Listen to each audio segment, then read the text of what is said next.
Hello class, we're Team 0% Risk. My name is Sean Rock, and beside me is Kendra Anderson, Louise Quinesh, and Chelsea Gilliland, and today we'll be presenting to you organizational culture. And under organizational culture, we will be covering the components of culture, the types of cultures, the attraction framework, the stages of socialization, and the methods used to socialize new employees. Hope you enjoy. So let's begin by defining organizational culture. Organizational culture is defined as the shared social knowledge within an organization regarding the rules, norms, and values that shape the attitudes and behaviors of its employees. This transfer of knowledge might be through explicit communication, simple observation, or other less obvious methods. And employees learn most important aspects of culture through other employees. In the next slide, we will be presenting to you a video of Google's culture. Hope you enjoy.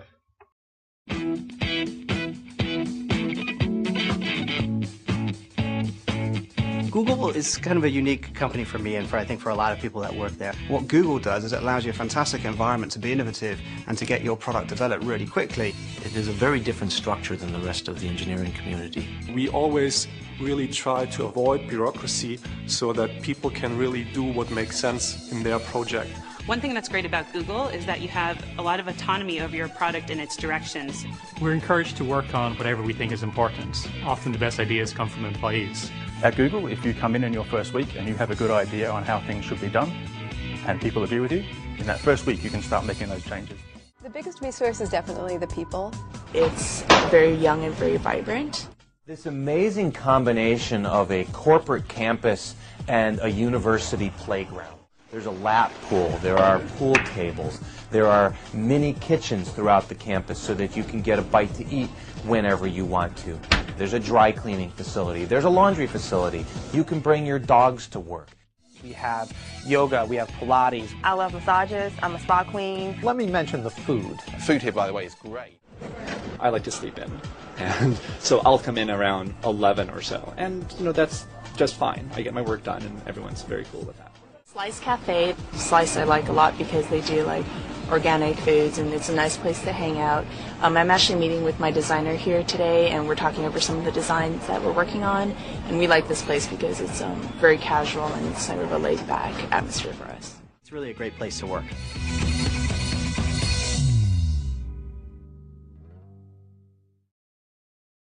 So why is it that organizational cultures differ?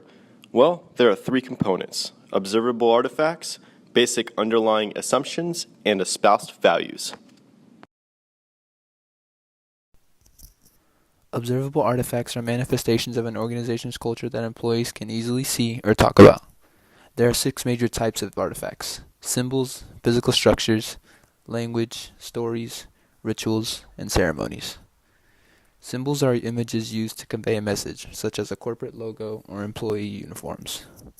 Physical structures involve the organization's buildings and office designs, like whether a CEO chooses to have an office or not, as well as if the organization chooses to have an open public office or not. Language reflects the jargon, slang, and slogans used within the walls of an organization. Stories are anecdotes, accounts, legends, or myths passed down in the organization. Rituals are the daily or weekly planned routines that occur within an organization.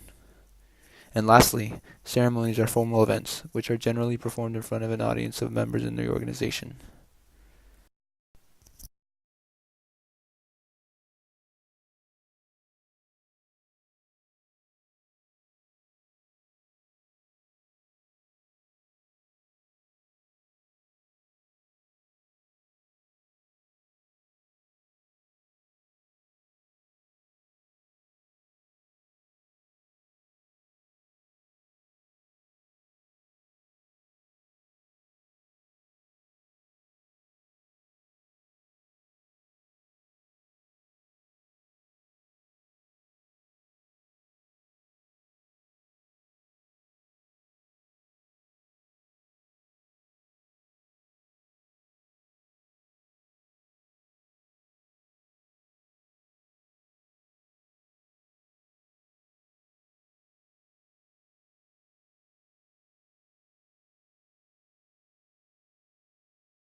The second component of organizational culture are basic underlying assumptions, which are taken for granted beliefs and philosophies that are so ingrained that employees simply act on them rather than questioning the validity of their behavior in a given situation. These assumptions represent the deepest and least observable part of a culture and may not be consciously apparent even to organizational veterans. A company's hidden beliefs are most likely to dictate employee behavior and affect employee attitudes. This aspect of organizational culture is also the most long-lasting and most difficult to change.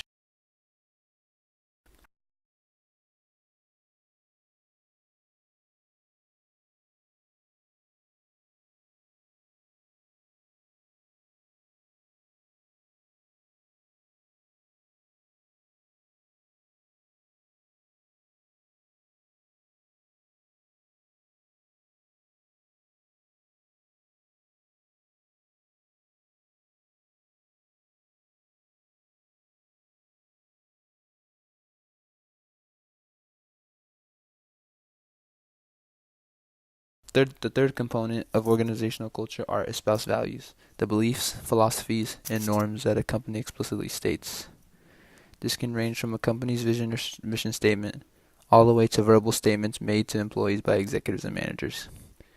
Organizational cultures are classified along two dimensions: solidarity and sociability. Solidarity indicates group members think alike and act alike. Sociability refers to how friendly employees are to each other.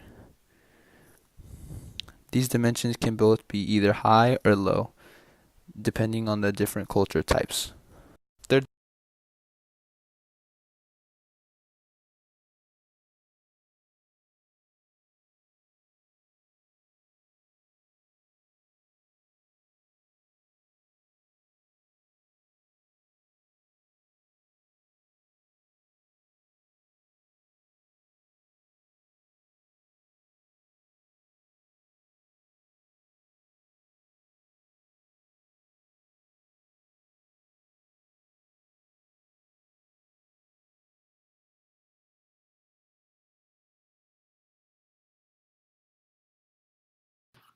Specific culture types. Customer service culture focuses on the service quality. Google has a 90% customer satisfaction rate among their advertising customers. Safety culture is focused on reducing accidents and errors in the workforce. Safety is practiced by Google by doing background checks on employees prior to hiring, providing security training, dedicating teams specifically to security and privacy, and conducting internal audits, as well as using resources such as compliance specialists to oversee their safety and privacy systems.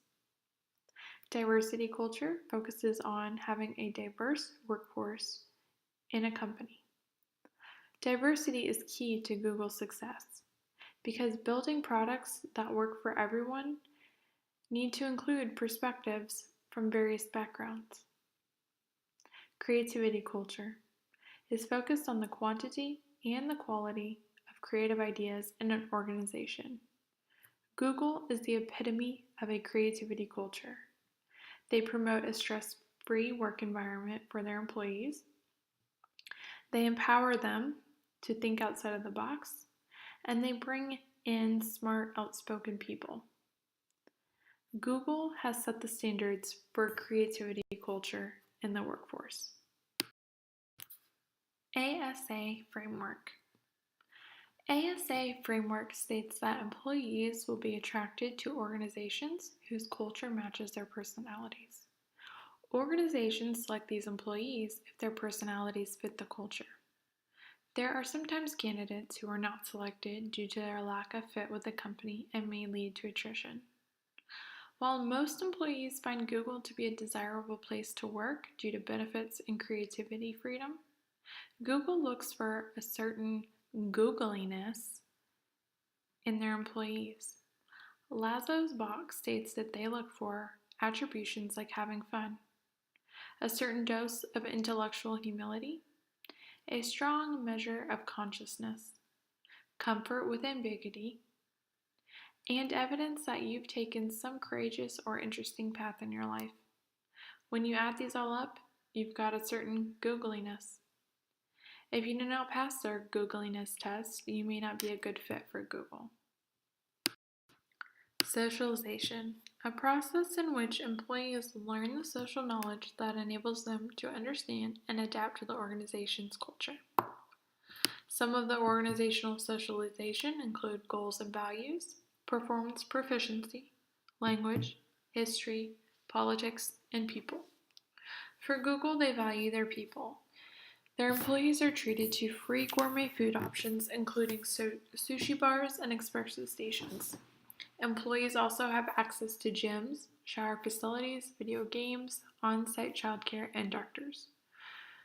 Google also provides extended maternal and paternal leave with 75% of full pay and offers $500 for takeout meals for families with newborns. These perks create a place where employees feel valued. Along with that, Google has an interesting theory. They would rather run a company where they are moving quickly and doing too much, as opposed to being too cautious and doing too little. Act fast, deal with the consequences later. To promote new ideas, Google encourages all engineers to spend at least 20% of their time working on their own ideas. Along with this, Google is not a company where decisions are made by a senior person in charge and then implemented top down. It is common for several small teams to attack each problem and for employees to try to influence each other using rational persuasion and data. These are just some of the organizational socialization culture features that Google has to offer. Next, we will go over the 3 stages of socialization: anticipatory stage, encounter stage, understanding and adapting stage. The first stage is the anticipatory stage. In that stage begins the moment a potential employee hears the name of an organization and develops an image of what it would be like to work for the given company. The majority of information acquired during this stage occurs during the recruitment and selection processes prior to joining the organization.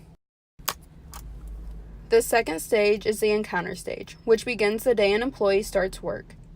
During this stage, new employees compare the information they learned as outsiders during the first stage. The information learned in the 2 stages should be similar to allow the employees to have a smoother time adjusting within the organization. If the information learned in the 2 stages do not quite match up, it is referred to as reality shock.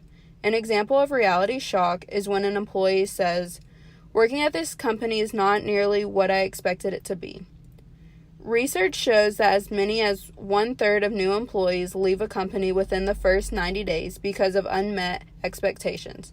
The main goal of socialization is to minimize reality shock. The third and final stage is understanding and adaptation. During this stage, newcomers come to learn the content areas of socialization and learn the norms and expected behaviors of the organization. It is not a process that happens overnight. Some say that the last stage never truly ends as the company's culture continues to change. Next, we will be discussing mergers and acquisitions. Mergers and acquisitions can impact an organization's culture, and this is due to the new culture being created from the 2 cultures clashing. The problem is, we just don't know what the culture will look like after the merger or acquisition, and they also rarely result in the strong culture managers are hoping for after the merge.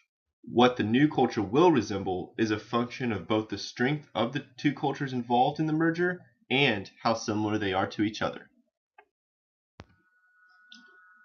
Google currently leads one of the world's best corporate cultures in terms of how it's treating its employees. And this is due to schedule flexibility, freedom for creativity, a fun environment, a friendly atmosphere, freedom for innovation, a focus on employee satisfaction, and the company's espoused value, which is to organize the world's information and make it universally accessible and useful. Now, we have some questions. The first question, how do you think culture impacts an organization? Secondly, what organizational culture do you believe is ideal? And last, Why do you think cultures differ so broadly across organizations? Organizational culture is defined as the shared social knowledge within an organization regarding the rules, norms, and values that shape the attitudes and behaviors of its employees. We discuss why organizational culture differ due to the observable artifacts, underlying assumptions, and espoused values. We then discuss specific culture types that affect organizational culture, such as customer service culture, safety culture, diversity culture, and creativity culture. We defined culture strengths as when employees agree about the things that are supposed to happen within an organization, and the ASA framework as a theory that potential employees will be attracted to organizations with cultures that match their personality. Next, we describe socialization and the 3 stages that occur the moment the potential employee hears about the organization until the employee leaves the organization. Last but not least, we describe the impact that mergers and acquisitions can have on a company's culture.